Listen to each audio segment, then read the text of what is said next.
ಯೂದನು ಬರೆದ ಪತ್ರಿಕೆ 1ನೇ ಅಧ್ಯಾಯ. ಪೀಠಿಕೆ. ಯೇಸು ಕ್ರಿಸ್ತನ ಸೇವಕನೂ ಯಾಕೋಬನ ತಮ್ಮನೂ ಆಗಿರುವ ಯೂದನು, ಕರೆಯಲ್ಪಟ್ಟವರಿಗೆ, ತಂದೆಯಾದ ದೇವರಲ್ಲಿ ಪ್ರಿಯರಾದವರಿಗೆ, ಯೇಸು ಕ್ರಿಸ್ತನಿಗಾಗಿ ಕಾಪಾಡಲ್ಪಟ್ಟವರಿಗೆ ಬರೆಯುವುದೇನೆಂದರೆ, ನಿಮಗೆ ಕರುಣೆಯೂ ಶಾಂತಿಯೂ ಪ್ರೀತಿಯೂ ಹೆಚ್ಚಾಗಿ ದೊರೆಯಲಿ. ದುರ್ಬೋಧಕರು. ಪ್ರಿಯರೇ, ನಮಗೆ ಉದುವಾಗಿರುವ ರಕ್ಷಣೆಯ ವಿಷಯದಲ್ಲಿ ನಿಮಗೆ ಬರೆಯುವುದಕ್ಕೆ ಪೂರ್ಣ ಆಸಕ್ತಿಯಿಂದ ಪ್ರಯತ್ನ ಮಾಡುತ್ತಿದ್ದಾಗ, ದೇವಜನರಿಗೆ ಶಾಶ್ವತವಾಗಿರುವಂತೆ ಒಂದೇ ಸಾರಿ ಒಪ್ಪಿಸಲ್ಪಟ್ಟ ನಂಬಿಕೆಯನ್ನು ಕಾಪಾಡಿಕೊಳ್ಳುವುದಕ್ಕೆ ನೀವು ಹೋರಾಡಬೇಕೆಂದು ಎಚ್ಚರಿಸಿ ಬರೆಯುವುದು ನನಗೆ ಅವಶ್ಯವೆಂದು ತೋರಿತು. ಏಕೆಂದರೆ ಭಕ್ತಿಹೀನರು ನಮ್ಮ ದೇವರ ಕೃಪೆಯನ್ನು ನವೆ ಮಾಡಿಕೊಂಡು ಕಾಮಾಭಿಲಾಷೆಯ ಕೃತ್ಯಗಳನ್ನು ನಡೆಸುವವರು, ನಮ್ಮ ಒಬ್ಬನೇ ಒಡೆಯನೂ ಕರ್ತನೂ ಆಗಿರುವ ಯೇಸು ಕ್ರಿಸ್ತನನ್ನು ಅಲ್ಲಗಳೆಯುವ ಕೆಲವು ಜನರು ರಹಸ್ಯವಾಗಿ ಸಭೆಯ ಒಳಗೆ ಹೊಕ್ಕಿದ್ದಾರೆ. ಇವರು ದಂಡನೆಗಾಗಿ ಪೂರ್ವದಲ್ಲಿಯೇ ನೇಮಕವಾಗಿದ್ದಾರೆ ಎಂದು ಬರೆದಿದೆ. ನೀವು ಸಮಸ್ತವನ್ನು ಮೊದಲೇ ತಿಳಿದವರಾಗಿದ್ದರೂ ನಾನು ಮುಂದಣ ಕೆಲವು ಸಂಗತಿಗಳನ್ನು ನಿಮ್ಮ ಜ್ಞಾಪಕಕ್ಕೆ ತರಬೇಕೆಂದು ಅಪೇಕ್ಷಿಸುತ್ತೇನೆ. ಅವು ಯಾವುದೆಂದರೆ, ಕರ್ತನು ತನ್ನ ಪ್ರಜೆಗಳನ್ನು ಐಗುಪ್ತ ದೇಶದೊಳಗಿಂದ ರಕ್ಷಿಸಿದರೂ ತರುವಾಯ ಅವರೊಳಗೆ ನಂಬದೆ ಹೋದವರನ್ನು ನಾಶಮಾಡಿದನು. ತಮ್ಮ ಅಧಿಕಾರದ ಸ್ಥಾನವನ್ನು ಕಾಪಾಡಿಕೊಳ್ಳದೆ ತಮ್ಮ ಸ್ವಂತ ವಾಸಸ್ಥಾನವನ್ನು ಬಿಟ್ಟು ದೇವದೂತರಿಗೆ ದೇವರು ನಿತ್ಯವಾದ ಬೇಡಿಗಳನ್ನು ಹಾಕಿ ಮಹಾದಿನದಲ್ಲಿ ಆಗುವ ತೀರ್ಪಿಗಾಗಿ ಅವರನ್ನು ಕತ್ತಲೆಯೊಳಗೆ ಕಾದಿರಿಸಿದ್ದಾನೆ.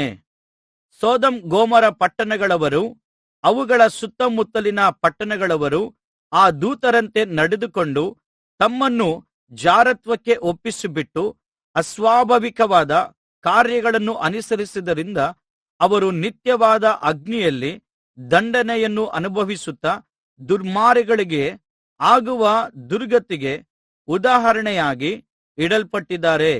ಹೀಗಿದ್ದರೂ ಈ ಜನರು ಅದೇ ರೀತಿಯಾಗಿ ಸ್ವಪ್ನಾವಸ್ಥೆಯಲ್ಲಿರುವವರಂತೆ ತಮ್ಮ ಶರೀರವನ್ನು ಮಲಿನ ಮಾಡಿಕೊಳ್ಳುತ್ತಾರೆ, ಪ್ರಭುತ್ವವನ್ನು ಅಸಾಢ್ಯ ಮಾಡುತ್ತಾರೆ, ಮಹಾಪದವಿಯನ್ನು ದೂಷಿಸುತ್ತಾರೆ. ಆದರೂ ಪ್ರಧಾನ ದೇವದೂತನಾದ ಮಿಕಾಯೇಲನು ಮೋಶೆಯ ದೇಹದ ವಿಷಯದಲ್ಲಿ ಸೈತಾನನೊಂದಿಗೆ ವಾಗ್ವಾದ ಮಾಡಿದಾಗ ಅವನು ಸೈತಾನನಿಗೆ ವಿರೋಧವಾಗಿ ಒಂದು ನಿಂದೆಯ ಮಾತನಾಡದೆ, ಕರ್ತನು ನಿನ್ನನ್ನು ಗದರಿಸಲಿ ಎಂದನು. ಆದರೆ ಈ ಜನರು ತಮಗೆ ಗೊತ್ತಿಲ್ಲದವುಗಳ ವಿಷಯವಾಗಿ ದೂಷಿಸುತ್ತಾರೆ ಮತ್ತು ತಾವು ವಿವೇಕಶೂನ್ಯ ಪಶುಗಳಂತೆ ಸ್ವಾಭಾವಿಕವಾಗಿ ಏನೇನನ್ನು ತಿಳಿದುಕೊಳ್ಳುತ್ತಾರೋ ಅವುಗಳಲ್ಲಿ ತಮ್ಮನ್ನು ಕೆಡಿಸಿಕೊಳ್ಳುತ್ತಾರೆ. ಅವರ ಗತಿಯನ್ನು ಏನೆಂದು ಹೇಳಲಿ? ಇವರು ಕಾಯೇನನ ಮಾರ್ಗವನ್ನು ಹಿಡಿದವರು, ದ್ರವ್ಯ ಸಂಪಾದನೆಗೋಸ್ಕರ ಬಿಳಾಮನ ಭ್ರಾಂತಿಯಲ್ಲಿ ಪೂರ್ಣವಾಗಿ ಮುಳುಗಿದವರು, ಕೊರಹನಂತೆ ಎದುರು ಮಾತನಾಡಿ ನಾಶವಾಗಿ ಹೋಗುವವರು ಆಗಿದ್ದಾರೆ. ಇವರು ಸಮುದ್ರದೊಳಗಿರುವ ಗುಪ್ತವಾದ ಬಂಡೆಗಳಂತಿದ್ದು ನಿಮ್ಮ ಸ್ನೇಹ ಭೋಜನಗಳಲ್ಲಿ ಸೇರಿ ತಿಂದು ಕುಡಿಯುತ್ತಾರೆ. ನಿರ್ಭಯವಾಗಿ ಸ್ವಂತ ಹೊಟ್ಟೆಯನ್ನೇ ಪೋಷಿಸಿಕೊಳ್ಳುತ್ತಾರೆ. ಇವರು ಗಾಳಿಯಿಂದ ಬಡಿಸಿಕೊಂಡು ಹೋಗುವ ನೀರಿಲ್ಲದ ಮೋಡಗಳು, ಫಲಗಳನ್ನು ಬಿಡದ ಸಂಪೂರ್ಣವಾಗಿ ಸತ್ತ ಬೇರು ಸಹಿತ ಕಿತ್ತು ಬಿದ್ದ ಶರತ್ಕಾಲದ ಮರಗಳು, ಸ್ವಂತ ಅವಮಾನವೆಂಬ ನೊರೆಯನ್ನು ಕಾರುವ ಸಮುದ್ರದ ಹುಚ್ಚುತೆರೆಗಳು ಆಗಿದ್ದಾರೆ. ಅಲೆಯುವ ನಕ್ಷತ್ರಗಳಾದ ಇವರ ಪಾಲಿಗೆ ಕಗ್ಗತ್ತಲೆಯು ಸದಾಕಾಲಕ್ಕೆ ಇಡಲ್ಪಟ್ಟಿದೆ. ಇಂಥವರ ವಿಷಯದಲ್ಲಿ ಆದಾಮನಿಂದ 7ನೆಯ ತಲೆಮಾರಿನವನಾದ ಹನೋಕನು ಸಹ, ಇಗೋ, ಕರ್ತನು ತನ್ನ ಅಸಂಖ್ಯಾತ ಪರಿಶುದ್ಧರನ್ನು ಕೂಡಿಕೊಂಡು ಎಲ್ಲರಿಗೂ ನ್ಯಾಯ ತೀರಿಸುವುದಕ್ಕೂ ಅವರಲ್ಲಿ ಭಕ್ತಿಹೀನರೆಲ್ಲರೂ ಮಾಡಿದ ಭಕ್ತಿ ಇಲ್ಲದ ಅವರ ಎಲ್ಲ ಕೃತ್ಯಗಳ ವಿಷಯವಾಗಿ ಮತ್ತು ಭಕ್ತಿಯಿಲ್ಲದ ಪಾಪಿಷ್ಠರು ತನಗೆ ವಿರುದ್ಧವಾಗಿ ಹೇಳಿದ ಎಲ್ಲ ಕಠಿಣವಾದ ಮಾತುಗಳ ವಿಷಯವಾಗಿ ಅವರನ್ನು ಖಂಡಿಸುವುದಕ್ಕೆ ಬಂದಿರುವನು ಎಂಬುದಾಗಿ ಪ್ರವಾದಿಸಿದನು. ಇವರು ಗುಣಗುಟ್ಟುವವರು, ದೂರು ಹೇಳುವವರು, ತಮ್ಮ ದುರಾಶೆಗಳನ್ನು ಅನುಸರಿಸಿ ನಡೆಯುವವರು, ಬಡಾಯಿ ಕೊಚ್ಚಿಕೊಳ್ಳುವವರು, ಸ್ವಪ್ರಯೋಜನಕ್ಕಾಗಿ ಹೊಗಳಿಕೆಯ ಮಾತುಗಳನ್ನಾಡುವವರು ಆಗಿದ್ದಾರೆ. ಎಚ್ಚರಿಕೆಗಳು, ಪ್ರಬೋಧನೆಗಳು.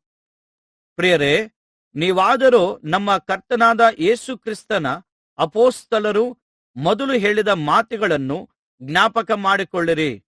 ಭಕ್ತಿಗೆ ವಿರುದ್ಧವಾದ ತಮ್ಮ ಆಶೆಗಳನ್ನು ಅನುಸರಿಸಿ ನಡೆಯುವ ಕುಚೋದ್ಯಗಾರರು ಅಂತ್ಯಕಾಲದಲ್ಲಿ ಬರುವರೆಂದು ಅವರು ನಿಮಗೆ ಹೇಳಿದ್ದರು.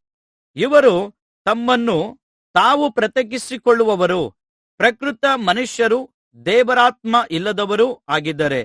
ಪ್ರಿಯರೇ, ನೀವಾದರೂ ನಿಮಗಿರುವ ಅತಿ ಪರಿಶುದ್ಧವಾದ ಕ್ರಿಸ್ತ ನಂಬಿಕೆಯನ್ನು ಆಧಾರವಾಗಿಟ್ಟುಕೊಂಡು ಅಭಿವೃದ್ಧಿ ಹೊಂದುತ್ತಾ ಪವಿತ್ರಾತ್ಮ ಪ್ರೇರಿತರಾಗಿ ಪ್ರಾರ್ಥನೆ ಮಾಡಿರಿ. ನಿತ್ಯ ಜೀವಕ್ಕಾಗಿ ನಮ್ಮ ಕರ್ತನಾದ ಯೇಸು ಕ್ರಿಸ್ತನ ಕರುಣೆಯನ್ನು ಎದುರು ನೋಡುತ್ತಾ ನಿಮ್ಮನ್ನು ದೇವರ ಪ್ರೀತಿಯಲ್ಲಿ ಕಾಪಾಡಿಕೊಳ್ಳಿರಿ. ಸಂಶಯ ಪಡುವವರಿಗೆ ಕರುಣೆಯನ್ನು ತೋರಿಸಿರಿ. ಬೆಂಕಿಯ ಬಾಯಲ್ಲಿ ಇರುವವರನ್ನು ಎಳೆದು ಸಂರಕ್ಷಿಸಿ, ಕೆಲವರನ್ನು ಭಯಪಡುತ್ತಾ ಕರುಣಿಸಿರಿ. ಶಾರೀರಿಕ ನಡತೆಯಿಂದ ವಲಸಾದ ಅವರ ಉಡುಪನ್ನು ಸಹ ಹಾಗೆ ಮಾಡಿರಿ. ಅಂತ್ಯಾಶೀರ್ವಾದ.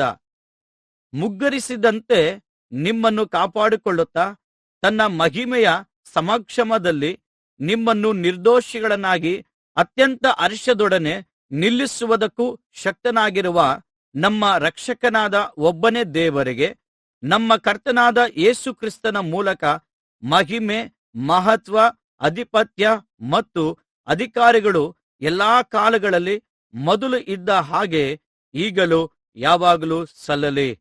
ಆಮೆನ್.